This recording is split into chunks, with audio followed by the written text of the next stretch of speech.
Good afternoon, everybody. Welcome to today's live stream, another edit with us, where we are going to edit a shot from photographer Julian Yu out in Hong Kong, who's kindly let us use his raw file for today. And it's also available for you to download as well. So in the description, whether you're watching on Facebook or on YouTube, you can go to Julian's website and download the raw file and have a play with yourself. So this is the shot that we're going to be looking at today. So I'm guessing it's probably taken from the peak in Hong Kong. Julian, correct me if I'm wrong, but that's my guess. Anyway, it's also shot with an XT4, so Julian was lucky enough to pick one of those up.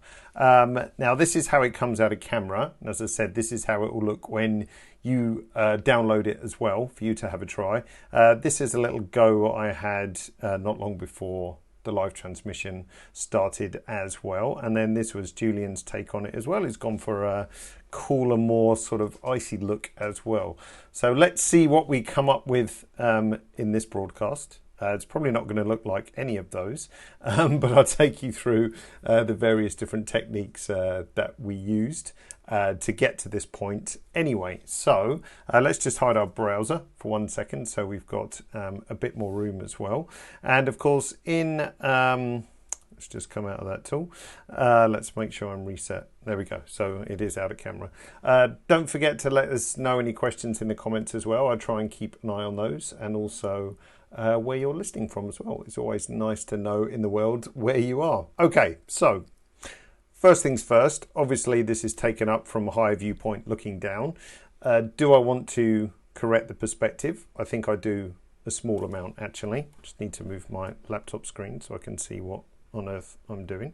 I do want to correct the perspective a little bit, but I probably don't want to fully correct it because you know, it gives that kind of nice grand building look, but I am going to correct it and then we can see how far we want to go. So selecting the Keystone tool up here in the top of the toolbar, we get our two vertical lines. I was going to say horizontal then, and these we can use to detect our error. Now the further out we put these, the more likely we are to have success. So I'm going to choose a building over here on the left and just align it to that edge, and then same goes over here. I'm going to pick this building and align it to that, like so. So that describes the error for capture one. As soon as I hit apply in the center, you can see the correction. Now that's, if you like, the almost perfect correction.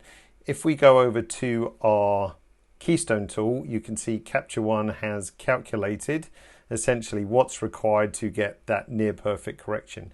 Now the default is 80 because generally 100. If I switch this to 100, it then starts to look a little bit odd almost, because there's no way from that high viewpoint looking down on those buildings that's how you would remember it.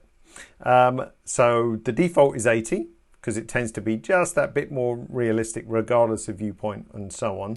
Now in this case I'm probably going to back it off to sort of less than 80 to something around there, because I want a little bit of the impression but just corrected a tiny bit as well.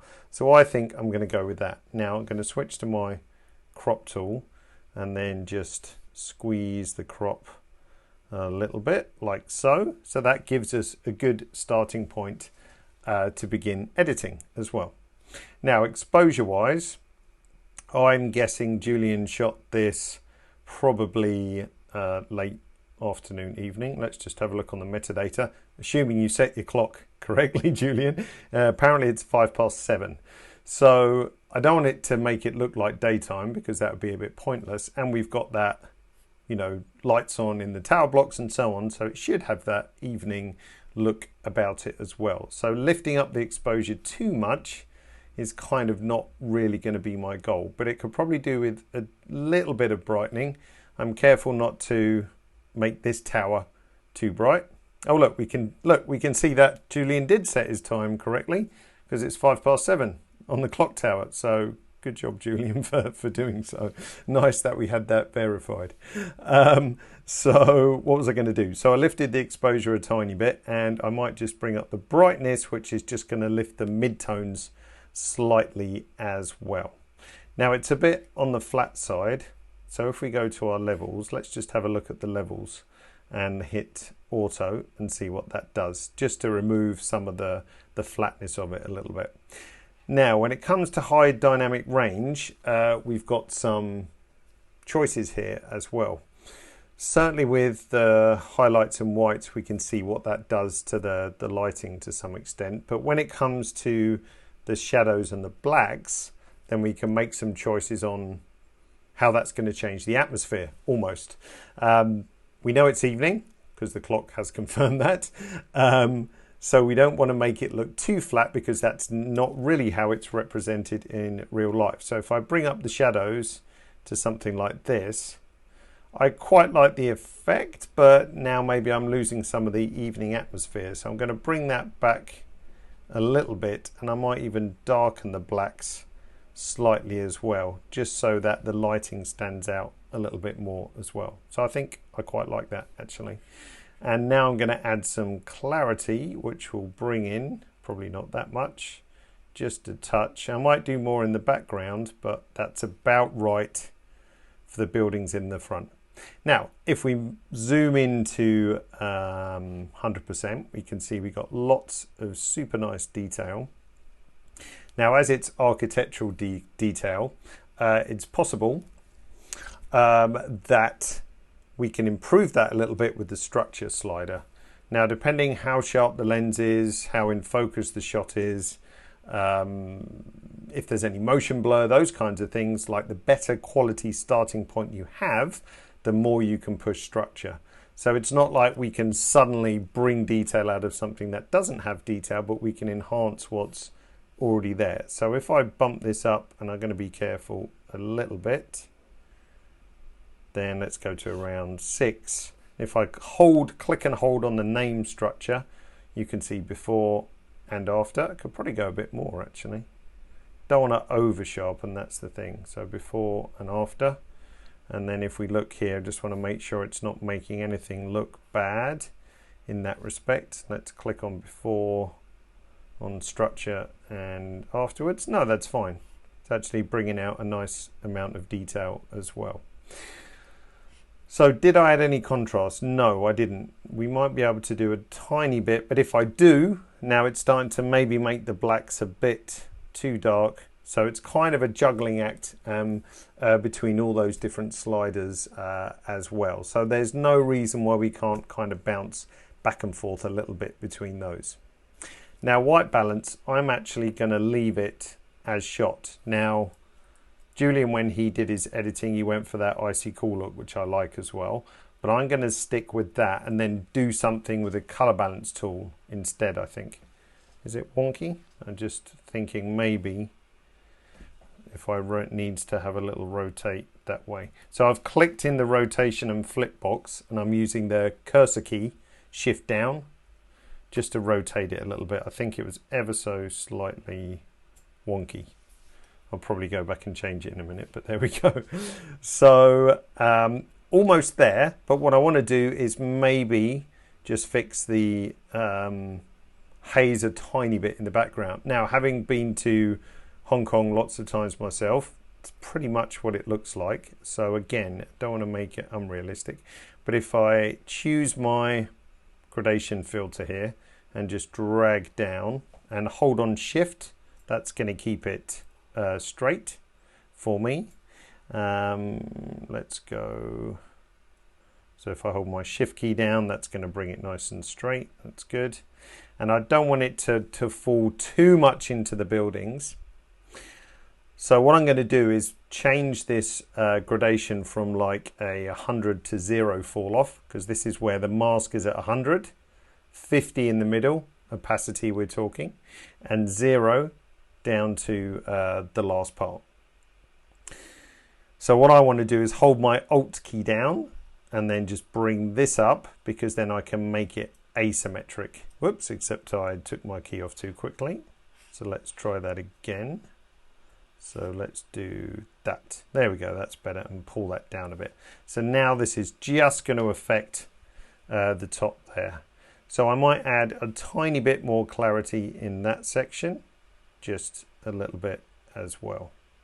Now I saw Paulette asked, how did Julian get it blue? I imagine, and I'm just guessing, but we can actually look at his shot and find out. But I'm imagining on Julian's, his white balance is down to 4,000.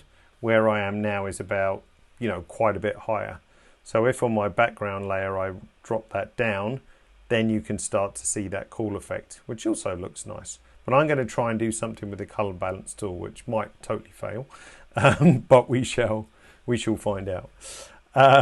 So we've got our sky. Let's just call that sky, like so, which is just doing a little bit into the background. I don't want to remove the haze because that's kind of how it looks. So I think I'm going to stick with that. And what we might try and do is just take this highlight down a little bit, which I might be able to do with the white slider, just to take the edge off it a tiny bit, like so. Cool. Julian says, hi from Hong Kong. Never been able to get a good shot like this though. It's tricky because you've got so much variation in exposure and the haze and so on and so forth. It can actually be a little bit difficult to get it all right. But as you can see, there's so much latitude in the raw file. It's easy to go either way as well.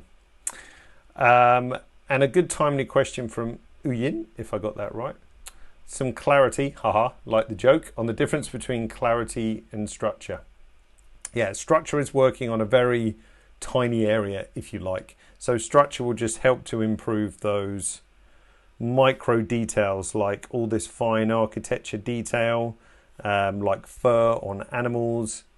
It would kind of enhance wrinkles and detail on skin, which you don't necessarily want to do. But all this lovely fine detail is what structure will bring out. Now clarity is more of a wider attack, if you like, on the mid-tone contrast. So when you boost up clarity, you're improving the contrast in the mid-tones, but you're not ruining your highlights and you're not ruining your shadows. Whereas with contrast, if you push it a bit too hard, what am I at, 6? So if we go up too much to exaggerate, then you see there's no shadow detail and we're losing all the highlight detail. So really, clarity is your friendly contrast slider, if you like. Okay, where were we? So I think I'm happy with the edits that I've done. I'm pondering whether to brighten up the foreground a little bit. So I'm just going to make a new layer and grab another gradated filter. And I think I'm probably going to regret doing this, but if I just wanted to lighten this slightly, would I? Maybe just like a few points, maybe even 3. It's probably not even worth doing it, to be honest. But anyway, let's say for the sake of argument, I did want to lighten it. Again, a handy case for a gradated filter. Okay, so let's call that foreground. And now we've got the idea that I wanted to do something with color grading. So Julian went for a cold white balance, which I think looked pretty cool as well. But I want to try something with the color balance tool. So I'm going to make a new filled layer. And we're going to call this color grade. And move over to our color tool tab and grab our color balance tool. I'm just going to put this up here and make it a bit bigger so it's easier to see. Now on a filled layer, if I press M on my keyboard, if I'm on the right part, if I press M on my keyboard, you can see we've essentially created a mask on the whole layer. So we filled a layer, which means whatever action I do on this layer is going to be reflected over the whole shot. So it's very handy for color grading because I can do a color grade on this layer, vary the opacity, maybe dial in a few other edits as well. So let's see what's happened. So I want to have some sort of warmer midtones to like enhance the light a little bit. So if we drag up this middle point and then go towards the midtones, then we can kind of warm up the lighting a touch. And then maybe I'll do a little bit the same with the highlights. And then to kind of get the coolness back in the city and so on, I'm going to go in the opposite direction with the shadows, maybe push the midtones a bit more, like so. And overall on the master, so these ones are only affecting their respective names, the shadows, midtones, or highlights. Now on the master, this would affect everything. So if we wanted to go cooler overall, we could go like so, and then let's just bump that one up a bit more as well. So I'm going to go with something like that, potentially. Now maybe on my color grading layer, let's see what happens if I go up on the saturation a little tiny bit as well. So if we turn my color grading layer off, you can see that's how it was before and that's how it was after. And with our opacity, we can either go from 0 to max or somewhere in between to see how it looks as well. So it's different to Julian's look, but I quite like the sort of mix of colors going on and so on. Maybe it would even be interesting. No, it wouldn't actually. If we desaturate, it just kind of goes a bit boring, and it's nice to see all the lights and so on. So I think for me, that's probably where I would stop. I might go back to the crop tool. I think I'm just going to lose the edge there a little bit. I think that's a bit more balanced with our two hero buildings. Yeah, I think so. Let's just turn this view on. I'm going to just hide the viewer labels because I find those distracting. That just gets rid of the metadata at the bottom of the shot, like so.